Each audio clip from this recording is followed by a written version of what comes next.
So, hey, it's me. And I'm not even all stressed out or nothing. I barely even smoked any weed right now. This is my third video of the night, but I haven't posted the first one. I might post that. Maybe it's like a 30-minute video. Think about it. Um, but I made a discovery that I've known for a while, but I put it all together now, realizing like that is really it. Um, how stupid, duh, stupid. But my intent was not there like that, and maybe it was presented as if I was. Maybe I sounded like I was because of who I was talking to. Um, but it was as if, I'll tell you the whole thing right now, and this is truth. I don't have to say for entertainment purposes only, because this is factual. This is real life. This is what happened to me. These are these people's parents. As far as me connecting them to all of this, I am just presenting people who may have motive, okay? Who knows who's involved, but I'm gonna give you somebody who has motive based off of this one circumstance and situation. And this is probably the most fucked up thing when you think about, like, look at, when you think about fucked up shit that people have done. I put myself in their shoes, and if I heard somebody say this, I would be like, fuck that bitch. I do not think I would ever try to get revenge on them. I would think that I would just be like, they're not gonna come. Let's not have that person come. So, but here's what happened. Instead, they took it to the dark web. This is has the potential of connections to paparazzi. I started thinking about who would benefit most from a network like the one that's been harassing me, who uses that network the most. And I've actually been out with this particular paparazzi I'm about to tell you about on a ride where we were looking for like Jimmy Kimmel and his girlfriend or something. One of those late night talk show hosts, and we were out in Hollywood and like driving crazy through Hollywood chasing. So I experienced this is like real paparazzi shit. So paparazzi know about this network, and that's how all these people are able to follow me everywhere. Paparazzi make a lot of money getting photos of celebrities, right? And then this is connecting it back to Celeste too. TMZ is the one that reported her, right? So this network controls your cameras. I don't know how many crimes I can connect back to this network, but it's very useful to people with a lot of money who want to get revenge. And so when I start thinking, like, the people at work went really hard today for nothing to be happening. And what are the connections at work? My work is connected to a lot of wealthy people. So always, every job I've ever had, I've worked for law firms, so there's been money there. Like, I've never been at a law firm, at least I've never worked in an accounting position where I've had access to that money. I've never wanted to, and suddenly at this job, that's what they're trying to give to me. That's why I'm going to try to get every other job I can under the sun, because I think that this is adding to their setup. Like, so here's what, first I'm going to tell you things, and then you can hypothesize and think about where I'm going with it. When I was in like, we were middle school, so 6th, 7th, or 8th grade, I went to school with Charlie Sheen's daughter, Cassandra Estevez. And she married another kid that we went to high school with, Casey Huffman. Okay, so I went to school with these people, and back in the day, CJ used to wear blue eyeshadow, and I had made fun of her. And I don't think of it now. I thought back to it, and I may have talked about it on one of these videos. I don't think of it now as making fun of her. I think of it more as like a question. I can remember pretty close what I said. I don't know if it's exactly what I said, but I had asked her, like, why are you wearing blue eyeshadow? Like, why do you wear that? Something like that. And I was referring to her blue eyeshadow. She took offense to it, and I don't know if it's because she has like racism going on in her home, and she thought I was coming from a hurt place, but I wasn't. I was coming from a curious place because I didn't wear makeup. It's not like when I see other people, they're not wearing blue eyeshadow. She's the only girl at the school wearing blue eyeshadow. Like, she's different. Um, So that happened, and what happened after that, we lived in the same apartment complex. So her mom, while she's Charlie Sheen's daughter, her mom is not Charlie Sheen's wife. Her mom remarried or whatever, has other kids with another man. He came, that's her stepdad, he came and yelled at me. He yelled at me, an adult man yelled at me, a little kid. So they were very offended by it. They wanted to make me a problem. I went on through middle school and high school. I made friends with a group of girls who were supposedly my best friends. But I think back to things now about how like fucked up some situations were, and I can name quite a few. It almost always felt like they kept me close enough but far enough away. And then after middle school, we go into high school. CJ and I actually end up becoming friends through another friend, I guess you could say. I've never in my life had anything, no hostility against her. I've never even thought to think twice about her, aside from when I see her dad on TV and think that I went to school with her. So I don't know if she made me more important in her life than I needed to be, but that's how it feels. There's a picture that I had, a video I had posted on my Instagram of me being harassed on a train by a random man. I was holding my phone, I wasn't looking at it, and the guy behind me like forces me into the train. Hurry up, hurry up. He's like really rude, and then tries to pick a fight with me, like provoke a fight, asks me if I'm recording him, charges at my camera, and then that's kind of the beginning of like the community psychiatry. And CJ's husband, Casey, left a comment on it like, "Oh, I'm so sorry you're going through that, Margie."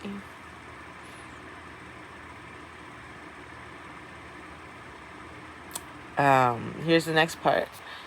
So before they got married almost right away out of high school, right? Pretty close out of high school.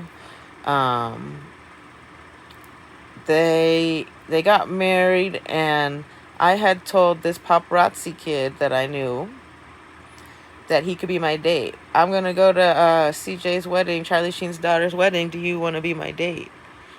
Like, thinking I could help him make his paparazzi money and I would have a date to the wedding. So maybe it was me being desperate for a date, and I thought I could be like a broker, a deal broker. I don't know really what it was. All my other friends brought their dates, and then I didn't end up bringing Steve because Steve had actually become really good friends with Charlie Sheen. You will see Steve right-hand man to Charlie Sheen. So I really don't think that Steve wouldn't put what I said past him. I actually think that Steve took what I said, and based on his friendship with some of the other people in the area that I grew up in, and this part is maybe for entertainment purposes only. This is me hypothesizing about what could have transpired in their relationship, what any reasonable person may have done. And this goes into the conspiracy in high school, because in high school I was portrayed or made into a whore, and I don't want to say that it's necessarily my choice. Out of high school, it's not my choice to go pursue all of that. Maybe because I had that experience in high school, I don't know. But I do know that Blair Hansen had videotaped me having sex with Logan Andreessen, through a window. That was a setup. Blair had discussed doing other things with me, like having me walk down Sunset Boulevard painted gold. Blair had a show called The Blair Show on public access television, and they broadcast that video of me and Logan having sex.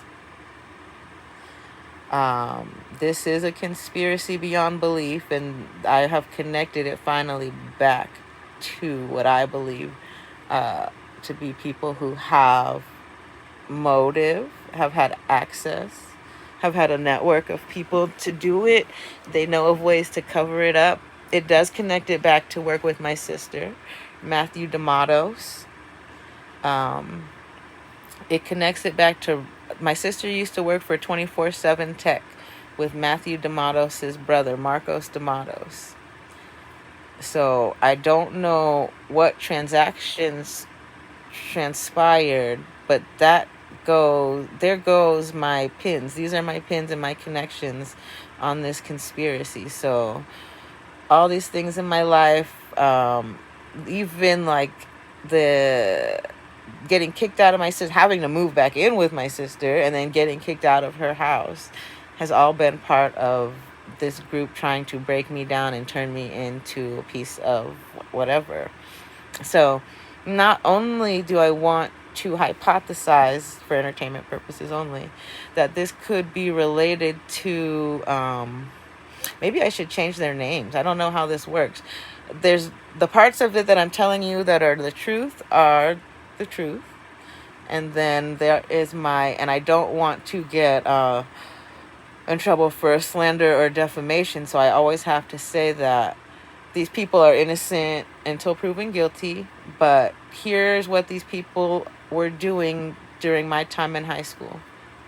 So my sister worked for 24/7 Tech, which is a company that was run by Ryan Blair, Marcos D'Amatos. I don't know how much Matthew D'Amatos worked there, but they all worked there. Matthew D'Amatos took a video of me that he did not have permission to take, and he used that, I believe. I don't know where it is, but I definitely know he had possession of it, and I think that there is a possibility other people may have seen it who should not have had access to it because I did not approve of it. That's one. The connection to all of these people in high school that have been watching me like a zoo animal, coming through my stories to see if I've broken down yet. Has she broken down yet? It's like somebody is sending them constantly to see how is she doing in life. I'm doing great. I'm doing fine. And maybe I wouldn't actually be doing as good if you guys hadn't been poking and prodding me all along the way, because all the poking and prodding did was, it's like little alerts. You're like little fireflies warning me of danger. And that's all it has felt like since I got out of high school. So all of this, basically, I said it was just 13:13 on the clock. I had said, like, the worst thing ever a celebrity would possibly hear, like, somebody wants to expose your life for money and they're friends with your daughter. So why not make your fucking enemies? I'm not your enemy, though. That's where you made the problem out of nothing. Because you could have stopped this early on, but you wanted to play a game. Like, you wanted to bring me into a game, maybe traffic me. Maybe you wanted to make money off of me. I hope you've made a lot of money off of me. I think that was the point of it. It's like, let's do to her what she thought she was going to do to us. I had no clue what I was doing. I didn't know, but you do, and that's the difference. You have a network that's very powerful. You have knowledge of it. I'm a little nobody, and for me to be here, right? And I'm standing. I might as well be standing next to you. At this point, because you've brought me up to your level. The whole time you've been trying to chop me down. I'm in a house full of bullshit, but I'm on YouTube. I got 28 followers. It's not a lot. But everyone starts somewhere, and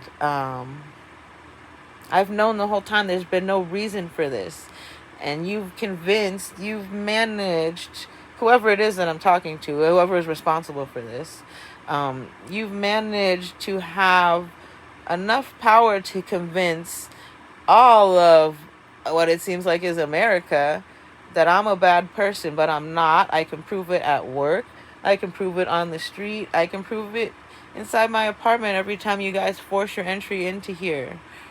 Um, Everything that you've thought about me has been incorrect, but maybe not, because the moves that I make to avoid your judgment make me a better person.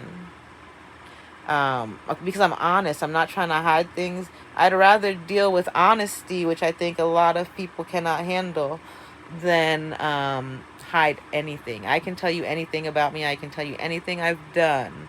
I can tell you the good things, the bad things, everything. So I can understand why celebrities have problems with paparazzi if they're doing things maybe they shouldn't be. And that may be the best point that I can make. There's a lot, and I'm going to tell everyone out there who's watching this, because of my experience, there's a lot of skeletons in a lot of people's closets. You can't trust anybody. Quite literally, there's nobody you could trust. If you have a lot of money, that means that you have the power to murder people. That's where we get into Celeste. If you have a lot of money, that gives you the power to murder people. One of the things I will hypothesize, and I'm going to say, I don't know David. I didn't even know of him at the time all this started happening. I don't know Celeste. I don't know either one of them. But I can imagine how people in her life, if there are kids that are being, if this network has been around for 20 years doing this to people, some of those kids that were supposedly bribing David know about this network, because that's how they're finding out what's happening. That's how they're getting information from their devices. That's how they know where she's at, what she's doing, the chat rooms, all the people on the Discord. They have knowledge of this same network. Some of it's on the dark web. Some of it's not. Some of it's just regular chat groups and people talking. And then I think, this is what I think happened. David may have thought she was older than she was, but he found out eventually that she wasn't. He maintained a social appearance of them just being friends, but they were more than that, and some people found out about it. The people who found out about it wanted to extort him, right? And he said, I'm not even fucking with you guys. I'm going to go on tour.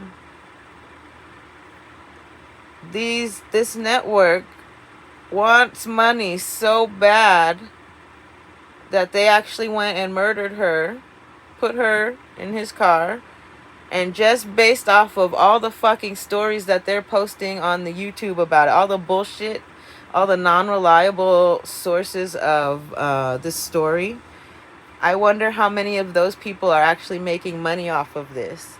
Those are the people who killed Celeste. This was a social media crime where people want to get clout. It's similar to paparazzi, how they get paid hundreds of thousands of dollars for a photo of Leonardo DiCaprio. It is the same. People want clout for the viral video that they post of someone crashing out.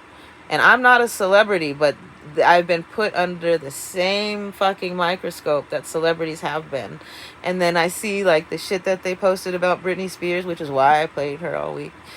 And she's driving normal. There's nothing. Anybody who's anybody can make something into something if they send it to a person who wants to start shit. So apparently these people wanted to start shit with me 20 years ago. They've had their seeds planted and in place, and all their plants died. All their plants are dead now, and I have new plants in place, and we're going to go forward with a new plan. We're going to go forward with a new plan of health and healing, and don't hurt anybody. That's the plan I'm going forward with. That's the plan I've been on. That's the plan I have to be on. because of the way that I'm being monitored. There's no way you're going to make me go crazy. There's no way you're going to sue me for this shit. I think as far as any like STDs that you're going to sue me for, you're not, because it takes two people to consensually do something. A responsible person to go get tested. I think there's one situation. I was a responsible person. I went, I got tested, and I let that person know. And I may even still have the medication that the doctor gave to me to give to my partner. And that's what all this partner keywording is. So I did my responsible job there. The only time I've ever had anything happen on my face was, it was a couple months ago during, it was right after a critical mass ride with us. Not ride with us. Let's talk about ride with us. I don't need to right now. I don't need to ever again. People do stupid shit for money. That's hilarious. So have fun with your program. Think whatever you want to think of me. I know of you.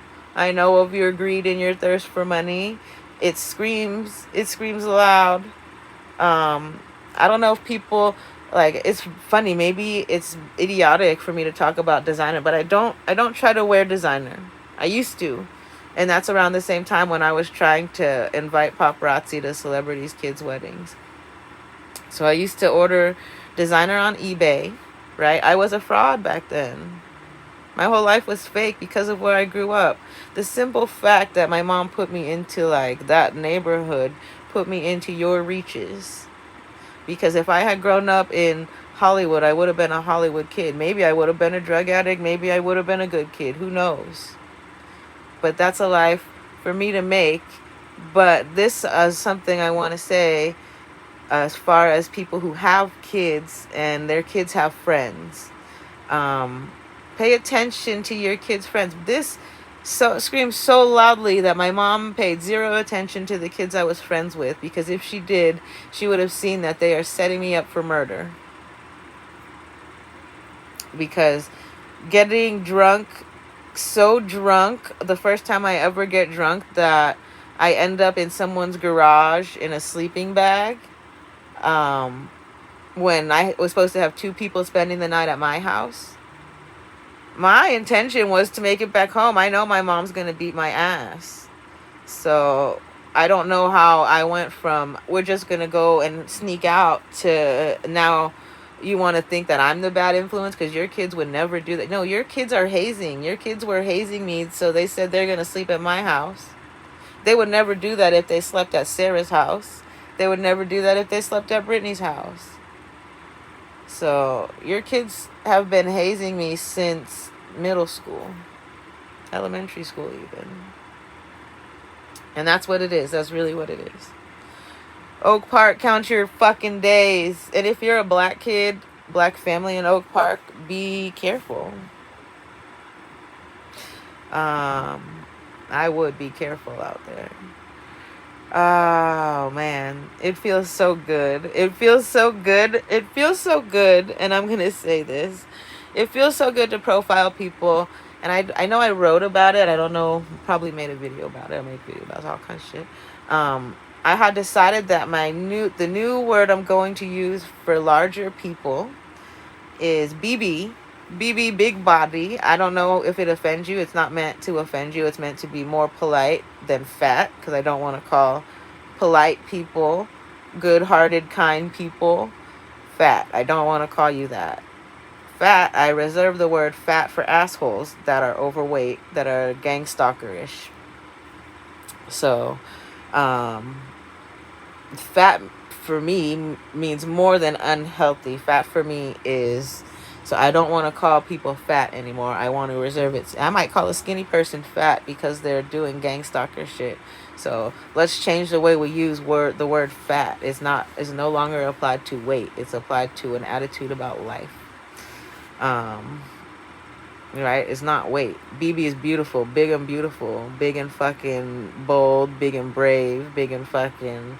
You don't even have to be big if you don't want to. Fucking beautiful, bitch. But as far as like clothing wise, like I make clothes, so I have to consider fabric use, and you like technically will take more fabric, so that's why your size is, it matters to me as a clothing maker. um it doesn't matter to me any other way. I'm impressed when I see people who can dress, when I see people who don't want to, like we all have to. I have trouble dressing as a regular sized person, I guess. um so when you see a BB dressing, like, bitch, it's hard to get dressed every day as it is. You better say something nice to that person. You better. It'll make you feel better, even. Like, you're being nice. You don't have to just be nice. Like, you really do like how they look, how they fucking, their confidence pulled that shit off. Start doing that shit. It's never been a thing that. And so that's what I want to get into. And it's like emotional. We're going to heal people. We're not going to hurt them. Emotional weight. When you can tell when someone's hurt because they're food eaters, and then they carry on excess weight, and that it becomes very hard for them to get rid of it. Losing weight is one of the hardest things to do. So that's why I don't want to call people fat, because it's rude. That's slap you ass bitch. Who the fuck are you to judge my weight? I've been bigger and I think I'm fat, and I cannot even like live a day in a larger person's life. So let's be more kind to larger people, but at the same time, if they're an asshole, call them fucking fat. I think fat assholes should be called fat, and I don't know who agrees with me. Chime in the comments if you agree with me, and if you think I'm an asshole, say that too. Say whatever you want. Say something. There's my cat. My cat doesn't think I'm an asshole. My cat loves me. She came here to say hi right now. Because we're not going to call fat people fat. We're not going to call big people fat. We're going to call assholes fat. My cat is cute. And we're calling assholes fat. And let's try to do that. And then if you feel like you're fat, maybe you're being an asshole. Because I don't think that fat people feel fat. I think fat people feel beautiful. Look at baby girl.